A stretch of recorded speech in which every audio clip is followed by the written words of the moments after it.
Eccoci con Alessandro Zanon della lista civica Il Tiglio di Telio Veneto. Lei si ripresenta col candidato sindaco Andrea Tamai, però mi sembra di aver visto che ci sono diverse novità comunque in lista. Ce le vuol dire alcune?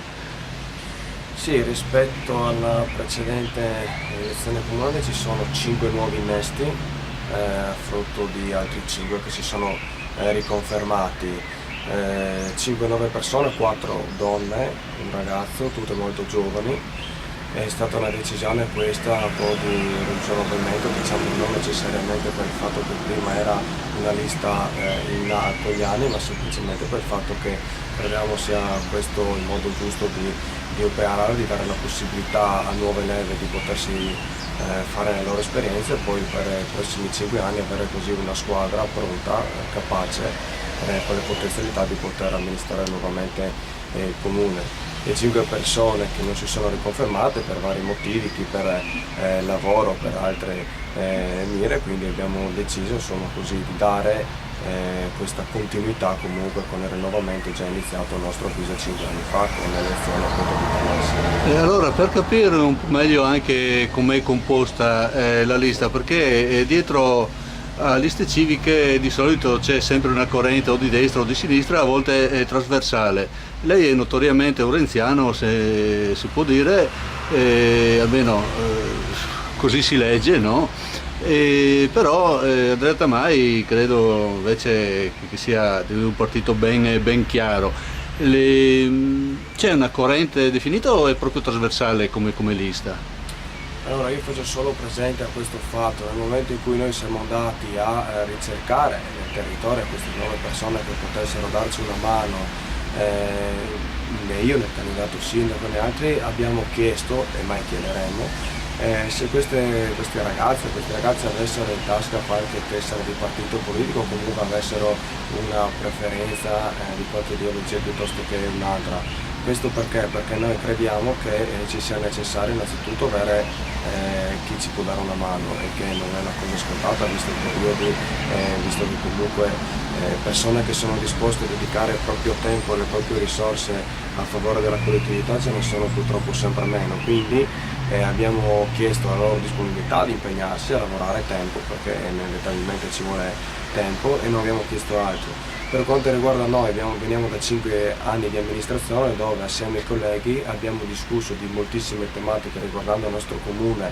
il mandamento del Porto d'Orese, però non abbiamo mai avuto modo, neanche volendo, diciamo purtroppo, di parlare neanche di temi politici più ampi, se non davanti a un aperitivo al di fuori del Comunque a contesto voi quello che municipale. interessa, al di là di che uno può avere la tessera di un partito in tasca, è la condivisione di un progetto, delle idee che voi presentate sul piatto, diciamo. Assolutamente sì, ma questo credo onestamente che non sia solo una prerogativa, un fatto nostro, riguarda un po' tutti i comuni di queste dimensioni o anche più grandi perché le realtà che ci troviamo ad amministrare è un po' simile per tutti i problemi dal punto di vista economico. E allora mi scusi se la lavorativo, interrompo un attimo su questo punto, perché se non sbaglio il vostro è il comune più piccolo e questo comporta dei vantaggi, dei svantaggi o è ininfluente?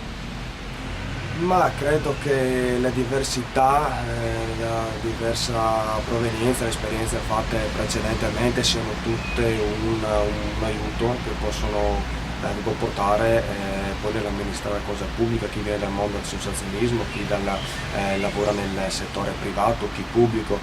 Cioè, ritengo che almeno in questa realtà siano tutti elementi positivi, non può essere diversamente. Con la nuova legge del Rio voi avrete in Consiglio Comunale dei cambiamenti rispetto a prima. Anche lì avete già calcolato e pensato eventualmente.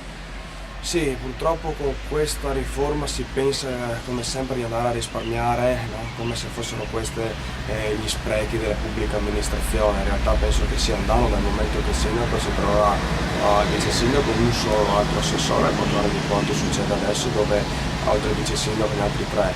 E per quanto riguarda i consiglieri di maggioranza saranno appunto dimezzati e anche la minoranza, oggi in minoranza ha 4 elementi, in rappresentanza ce ne saranno solo 2. Secondo me gli sprechi in Italia andrebbero fatti altrove, però come sempre facendo una cosa a tavolino succede questo. Dico questo perché il costo relativo nell'anno di un assessore, di un amministratore, qualsiasi esso sia, è veramente esiguo, però il lavoro, il supporto che può apportare al gruppo, all'amministrazione, può essere enorme, quindi diciamo purtroppo dovremmo avere a che fare con pochi membri, però noi puntiamo comunque a mantenere la collaborazione con la lista intera, quindi anche i non eletti. Adesso siamo indietro, puntiamo di farli lavorare, di coinvolgerli per tutti i 5 anni, come tra l'altro è stato fatto fino adesso, perché comunque la nostra squadra, tutti abbiamo dei compiti, tutti portiamo avanti dei progetti, e anche i non eletti, quindi membri della nostra lista, sono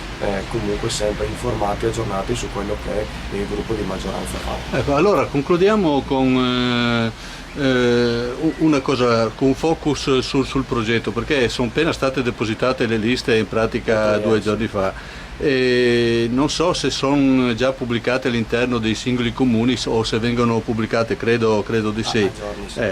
E voi avete già avuto modo di vedere anche qual è il programma presentato dalla lista a voi avversaria, insomma?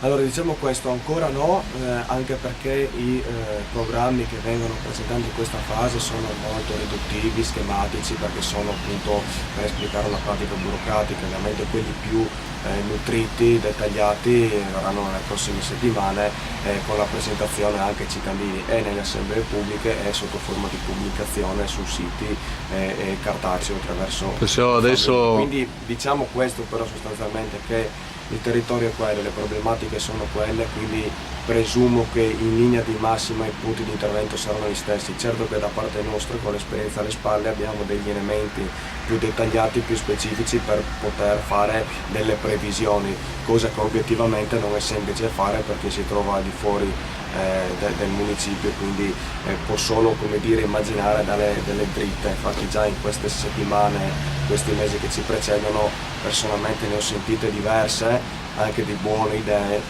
ma non concretizzabili molto facilmente per motivi economici, finanziari, ma non solo. Sì, per agganciarmi a quello che sta dicendo lei, la statistica dice che comunque quando un sindaco uscente si ripresenta ha sempre un leggero vantaggio rispetto al nuovo. Inevitabilmente. Perciò lì siete leggermente avvantaggiati. Avremo modo di riparlarne, perché essendo appena presentate le liste di programmi non se ne è ancora parlato, magari la prossima volta andremo un po' più sul dettaglio, anche sentendo quello che è emerso tra i cittadini, insomma. Certo, avremo modo di Bene, allora io ringrazio Alessandro Zanon e ci vediamo alla prossima.